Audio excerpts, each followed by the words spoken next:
So it's the end of the summer. No, it's not the end of the summer. It's midsummer. It's middle of July. And I thought I'd do a summer garden recap because generally, I'm assuming, not an expert, around now would be a time to start planning stuff for the fall. And wrapping up, like, or getting into the peak harvest for summer. So, our garden this year, we were not terribly successful. We were actually not at all successful. We tried very hard. We spent about a few hours shoveling rocks through a mesh, trying to get the rocks out of the soil, and then I amended it with some manure. We put some cover on it, and we planted twice. Oh my goodness. Yeah, nothing seemed to happen. So, and initially things started to sprout. Like, I had a video up of showing like all the beans that were sprouting, and they quickly died back, or died off. And we bought some tomatoes because I didn't think I would be able to start a garden for tomatoes, so we bought tomatoes, tomato starts, and those, out of the 7 plants I planted, only 2 of them are alive right now. And I have one lone sunflower about 2 inches high. That's probably the extent of my success in the garden. So Jeff and I, we moved to Washington State from Utah, and in Utah it is deserty. It's hot, really hot and dry. Soil's not great. You know, it's just not ideal for a garden. So while we grew tomatoes and some sort of a garden before in Utah, and what we did was just set a sprinkler, one of those spin sprinklers, on for like 30 minutes, moved it to another spot, another 30 minutes, and it was fine. Our garden flourished. It was great. So in our ignorance, we did the same thing here.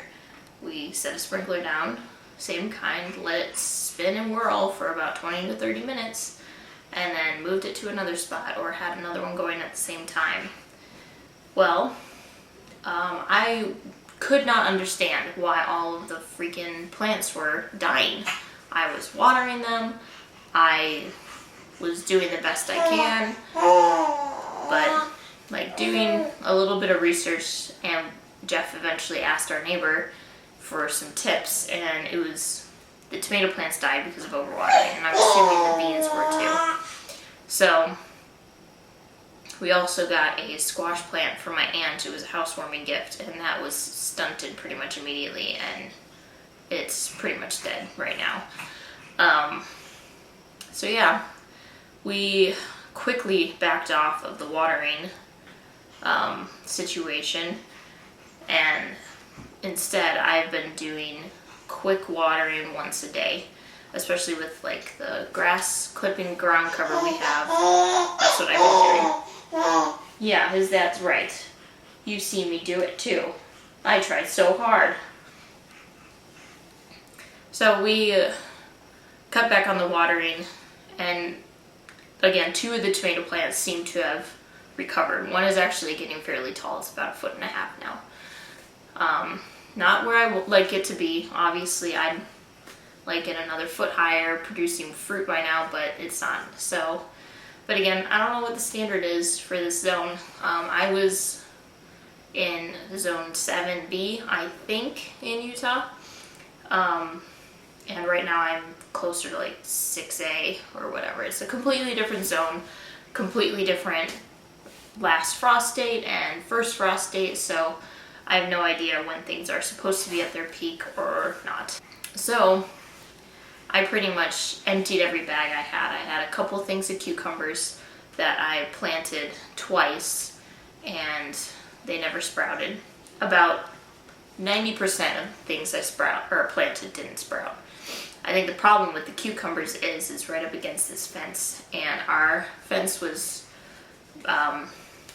destroyed essentially by a drunk driver right before we moved in. They ran through the yard essentially, and ran through the garden, but luckily no one was here, no one got hurt, but it broke the gate so it doesn't close all the way. So cats, stray cats, I can see probably from the backyard about like 5 or 6 stray cats in our neighborhood, and they've come in and like dug up the garden along that fence area and used it as a litter box. So I think that's why a few of the things I planted there haven't sprouted. I'm still attempting to keep going, but I've almost given up hope on that.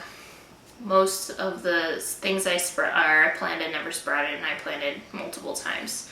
On this last go around, I planted some more beans, pretty much finished off almost all of them. I still have a few left, but I finished off almost all the beans. And they're starting to sprout now, and I think this new watering trick is working, where they're just getting enough water that they need, but now the problem is like the bugs almost destroy the starts as soon as I get to it, or as soon as they start sprouting up. So now I'm fighting with pests and I have no idea what it is. Like the sprouts are so small, and before I know it, they're gone. We also planted some lettuce, and they were in like a separate area that was on a self-watering system. That's part of the house on the sprinkler setup. And that seemed to be going okay. Like it was growing pretty good. The problem is I tried it and it was really bitter. And it might be the heat, I have no idea, but I might have planted those too late. But they're growing. At least they're growing. I don't think they're going to seed, but they're just bitter.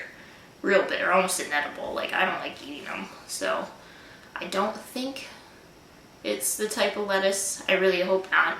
I'll try planting some more again for the fall in cooler weather, and we'll see how how the taste differs instead. If it's the same, maybe it's just the lettuce variety, but I have no idea.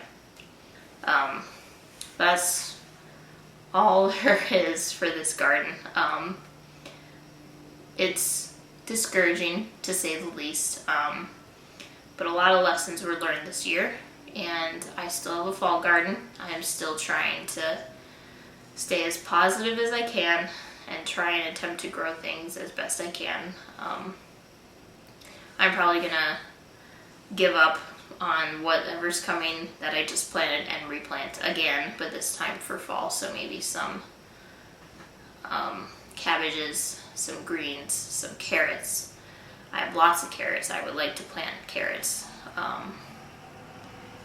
And I think that's all I have really. So for now, I may get more. I have radishes too. Radishes, which I have just learned to like. Baby fell asleep.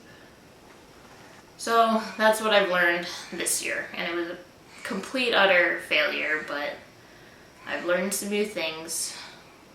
And I have some, I guess, plans or new ideas for next year that I will try again.